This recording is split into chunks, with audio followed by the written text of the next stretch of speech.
Etong last clutch ng Milky Bar na Stop Van Rit Cross Vandenbroek is ipamimigay o ipaparapol natin. Ayan. Ayun yung ugali ng Stop Van Rit. Grabe, nakakagigil, di ba? Napakatapang. Good day mga ka-EA. Support today's video. Loading day para sa aming second lap derby NDR. So, ang bitawan namin yan sa linggo sa Bigan.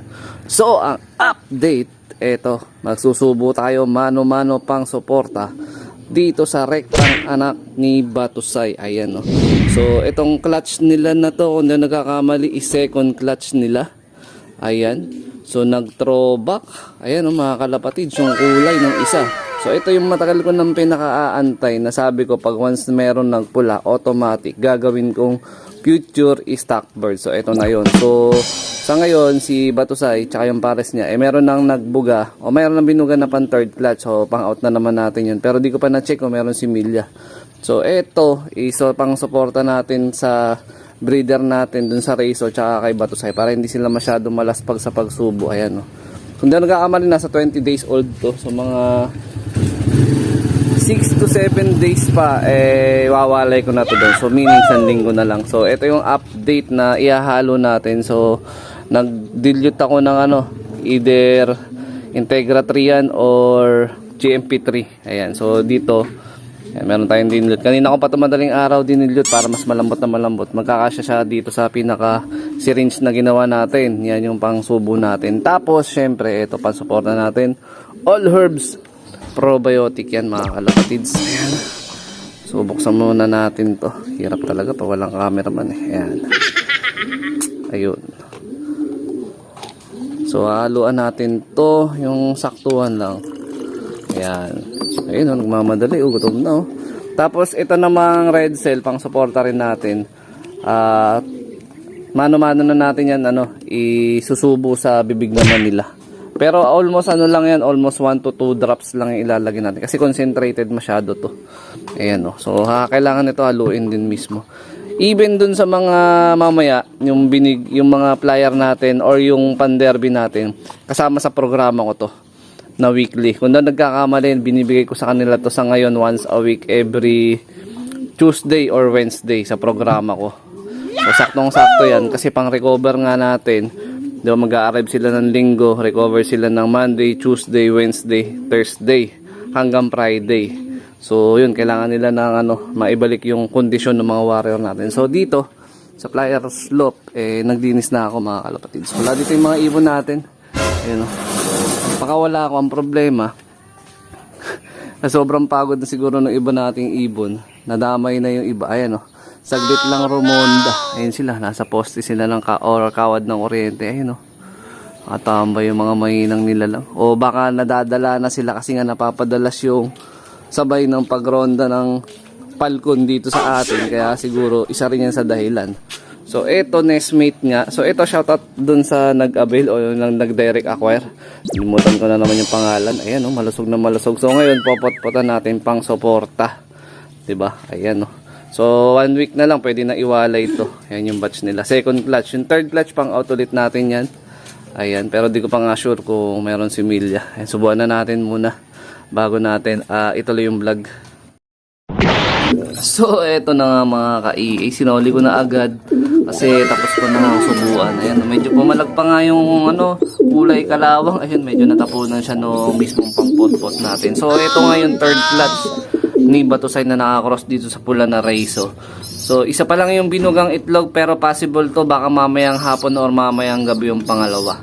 So, itong third clutch nila na to is pang out pa rin natin. Pero, yun nga, syempre hindi pa tayo sure kung magkakaroon ng similya yan. Pero possible pagka napisayan, ipapost ko na lang ulit dito sa page or dito mismo sa vlog natin sa YouTube channel.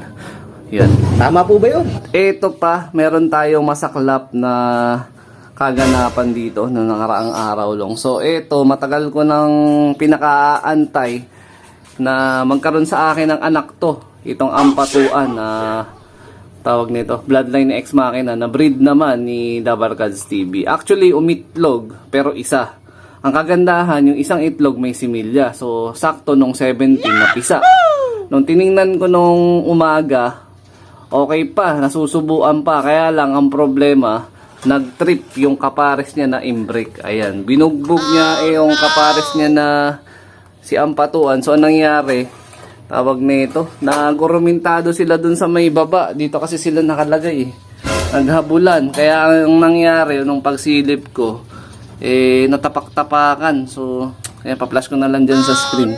Nanghihinayang ako kasi ang healthy nung YB, ang ganda nung nung pagkakapisa, pantay na pantay. Pero dahil sa saklap ng kaganapan niya, mga kalapatids, ewan ko, medyo pangit ang ugali nito. Kahit kapares niya na, binubugbog niya pa yung niya, yung partner niya. Ayan, kaya ito, binaklas ko muna saglit. Tapos ilagyan ko ulit ng harang. Pero baka ibalik ko rin sila sa susunod na linggo. Pipilitin natin makakuha ng bloodline ng linyada nitong imbrake tsaka nitong Ampatuan. Kasi tutusin, dapat plano ko dun, pang summer ko na yun eh. Pang summer eh, saktong-sakto sana yun. So yung pang summer naman natin ng mga YB, meron naman na tayong breed na isa. Tapos meron pa tayong isang bigay naman ni Sir Chris Alejo, no? Na binid ng kapatid niya na si Archie Alejo. Ayan. So eto. So yung iba mga young birds dito, meron mga may-ari. Pero yung dalawa dito, pang summer na natin. Meron ako dito pang summer. Ito. Benito Gokey naka-cross dun sa Page A bird na pinahiram sa atin ni Sir Dennis na breeder na hen, na Santa Ana finisher din. Tapos yung binigay naman sa atin ni Sir Chris, ayun, yung off color na may puti-puti sa mukha ng checkered Vandenbroek na naka-cross dun sa Taiwan. Na-vlog ko na yan nung nakaraan.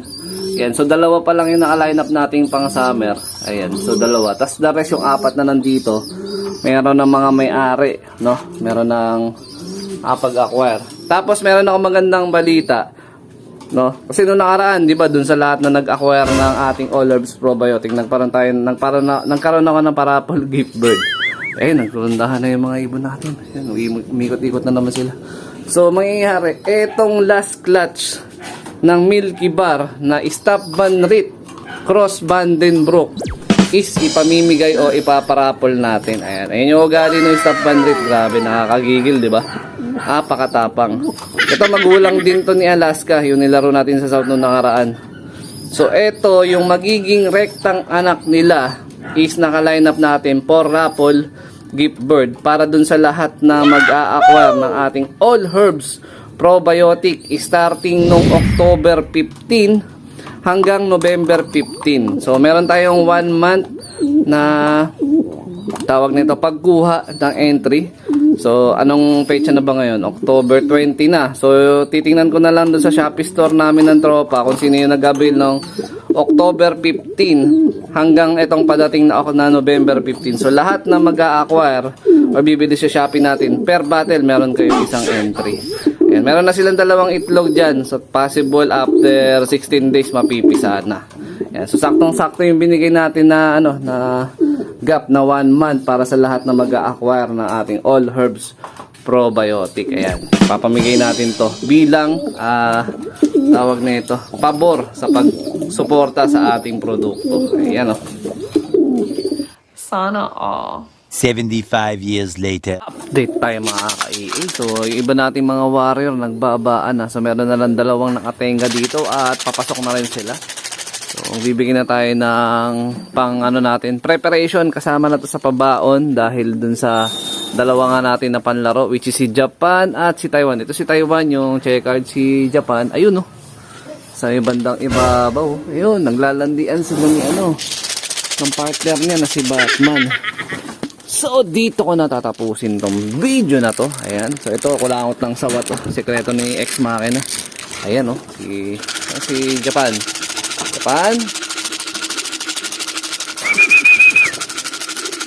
Ayaw pa. Pero si Taiwan, lakas ng kain niya. Ayan siya. So, dito ko natatapusin tong video na to. Shoutout sa mga solid supporter natin dyan. Siyempre, huwag kakalimutan mag-like, comment, and share. At mag-subscribe. Ayan si Japan, yung nag-clock natin ng first lap. So, sana makabawi itong si Taiwan sa second lap. I-re-entry na lang natin siya mamayang gabi. So, ingat mga kalapagos. Keep safe. God bless. Ayan. 2 hen ang pambato natin para sa second lap. Makalusot sana kayo. Biga na tayo sa linggo.